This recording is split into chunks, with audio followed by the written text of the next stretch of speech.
I apologize. I have to read these things. I can't memorize over the span of 2 days. But so if I start reading, I apologize. But you know, I've probably known Bob for less time than a lot of folks here, but it seems I've become the official Meade family funeral spokesperson. And this is my 3rd such honor, and I'm ready for a long vacation. I'd just as soon not have to go through one of these again anytime soon. Having said that, I'm honored and humbled to know that Debbie and Bob felt me worthy of delivering a eulogy. And I pray I do him justice, and please forgive me if I leave something out that you wish you would have heard. So, in thinking about this, I decided to list a few things that I do know about Bob and how those things added up to why I liked him. 1, Bob drove a coal truck at a time when everybody who drove a coal truck knew my dad. And generally, I like people who knew my dad. Also, being a trucker, Bob had a nickname. And I found out sometime, not from Bob, that the nickname was Easy. And I asked the fella who was a fellow trucker to tell me why they called him that. And as I recall, he said it was because Bob was just generally happy and easygoing and easy stuff. And that leads to the second reason I like Bob so much. He was generally happy and easygoing. The most extreme example of this I could think of was in the last few months of Bob's life. He was basically bedfast over that period. He had a hard time breathing, and he really couldn't do anything that you'd call as active, and I'm sure he would have preferred to have been active. He laid in bed and he watched a lot of Gunsmoke, and sounds like a recipe for depression to me. Yet every time I saw Bob, he smiled, he threw up his hand, and he said, "Bradley," without fail. It was truly as if he decided he'd make the best of it, no matter.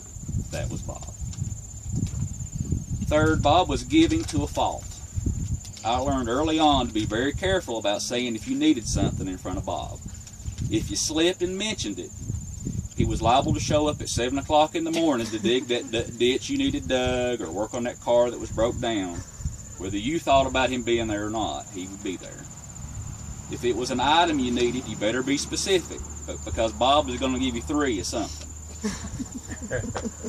I think it was Bob's way of saying I love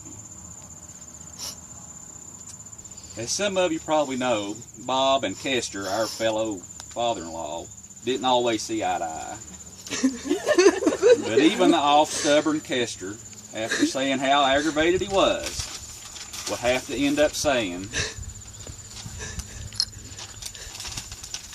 "But Bob would do anything in the world for you."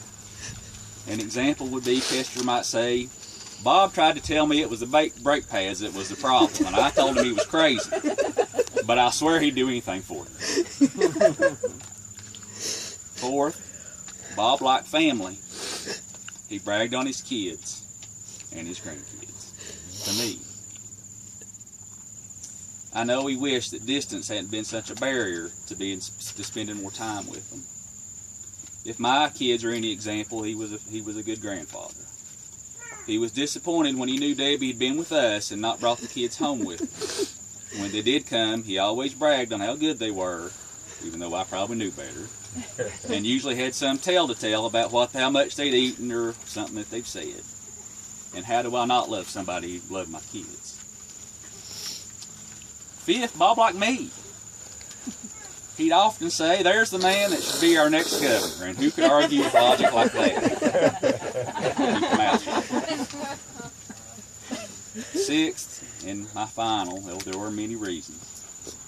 We shared the thrill of victory and the agony of defeat of having married a Meade woman.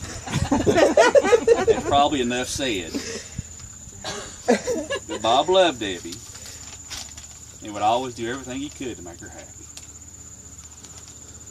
So in summary, Bob was an easygoing, optimistic, charitable man who loved his wife and family, and liked me to boot.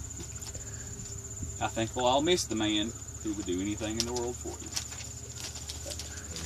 Amen.